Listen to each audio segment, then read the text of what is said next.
I'm Parm Bains. I'm the Member of Parliament for Steveston, Richmond East. I'm a Liberal Member of Parliament.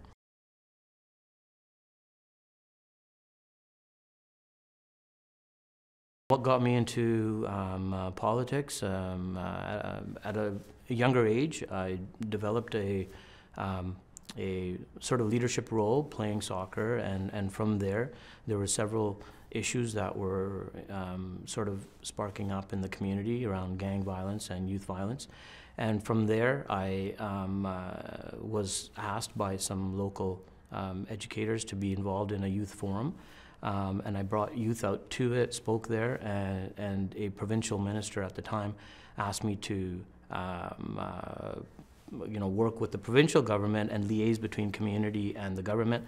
And at the time, actually, I was working as an aircraft mechanic, and I decided that I'm going to pass. I didn't really know too much about being in government or politics, and then the company I was working with, Air Canada, decided to shift from British Columbia to Winnipeg. Then I called the minister back. I said, is that role still available?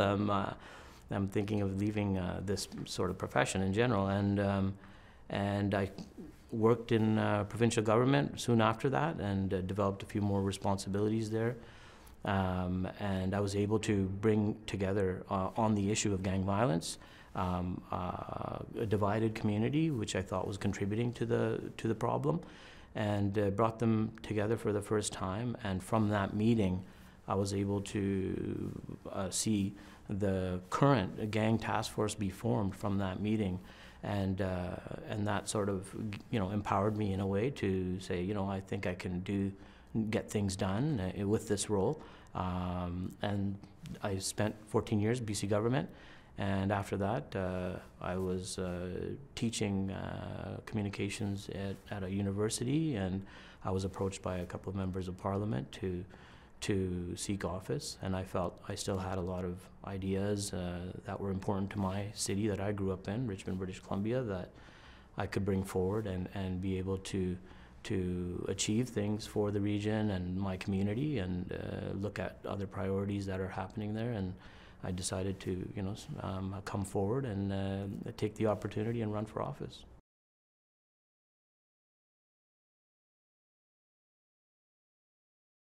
As a member of parliament, I would say within this last year, I've been working towards a lot of issues that I've been passionate about, like affordability and housing. And within the year that I've been elected, and now we've been able to secure over $200 million of investment in my community. Everything from like the fishing communities received tremendous investments, but most importantly, what I think a growing problem we see across the country around affordability is the rapid housing initiative. And we'll be making that announcement soon, something I advocated for strongly. So I think the city I grew up in, one of the issues there was people were getting priced out and leaving the city. So people I grew up with started moving out, and it's been sort of growing for a few years now, and we're hoping to resolve that issue with especially young professionals who are going to school and graduating and still want to have roots in the community and that sort of thing. So that's a proud achievement for us.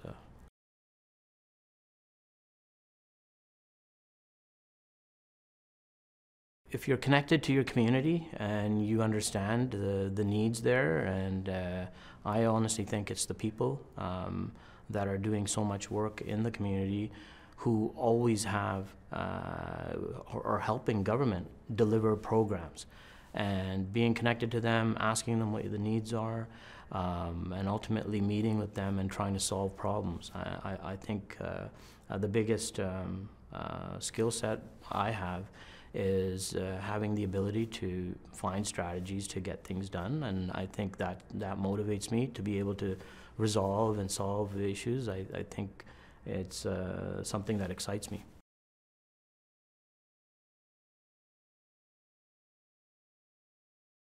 I had some experience being a public relations officer with the BC government, so understanding sort of how to navigate through the offices. But when you become a member of parliament and the responsibility of your community or being the voice of your community relies upon you, and then you get to parliament and you try to, put forward ideas and realize how big government really is and how many processes there are involved to get things done, and that's really where I think the effectiveness of maybe of an elected official versus the ineffectiveness, if you may, really comes to the surface, right? I think that that is a big thing about in terms of like what I learned once I was elected and getting into office and sort of seeing how long some of these things take and really understanding that.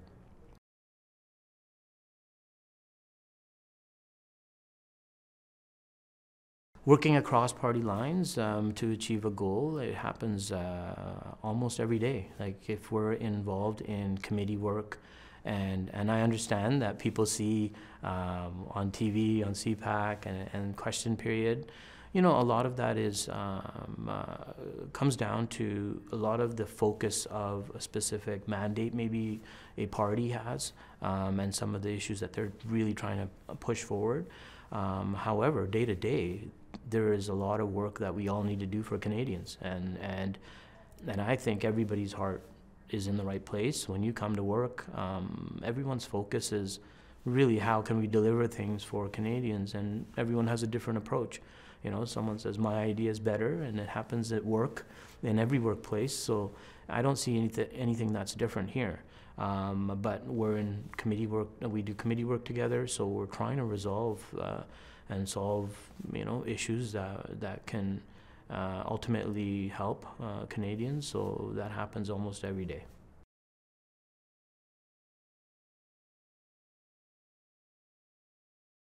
I think the biggest challenge for democracy is misinformation, disinformation. When you look at all of the social media platforms, multimedia platforms, if you may, there's all kinds of information that's out there, but nobody's policing it. And that is something that we as a government and members of parliament all sort of wrestle with, like how can we solve this problem where people have access to information and it's important, right? And we try to be transparent, and we're trying to find more and more ways to be transparent as governments to ensure people have the real information, whether it's through our web pages and access to information, policies, etc., right? So the challenge is there's minute by minute, and even the let's say the professional media outlets, they're chasing information that may have been rumored to go out,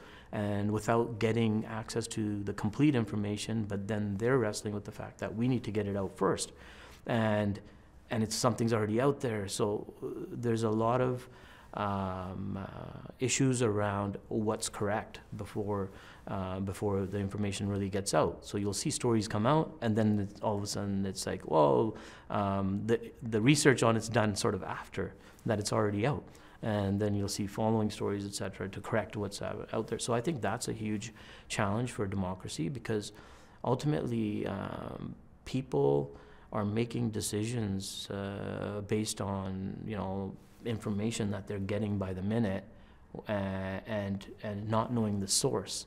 And I go back to even it's a lesson that I taught in my classes at university. Like, we have to find out what the source of this information is, even when you're doing your reports.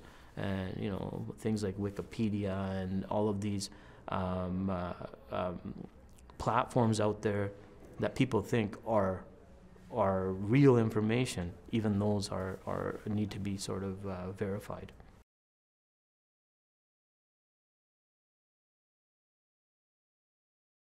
What gives me hope for the next generation? I think our youth are extremely intelligent. And I say that when I left government, it's easy to be, you know, in a bubble, and you're reading news releases that are being formed within your own government, and you're like, oh, this is great.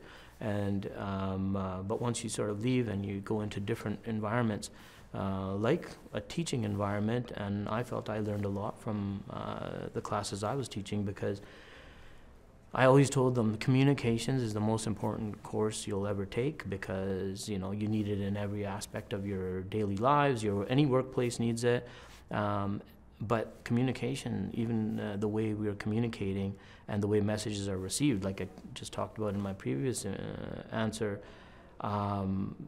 that's even changing by the minute. People are, you know, using emojis to say something versus actually writing out a full sentence, and so there's a lot of different things, and I found that the youth specifically taught me that their ability to multitask was, you know, it's almost a new phenomenon. You would see like older generations, they would master one thing, one job, right? Whereas you see the young generation now having the ability to do multiple different things, and I think that's a really remarkable thing about our youth today, and I think that they're going to be the true innovators of the future.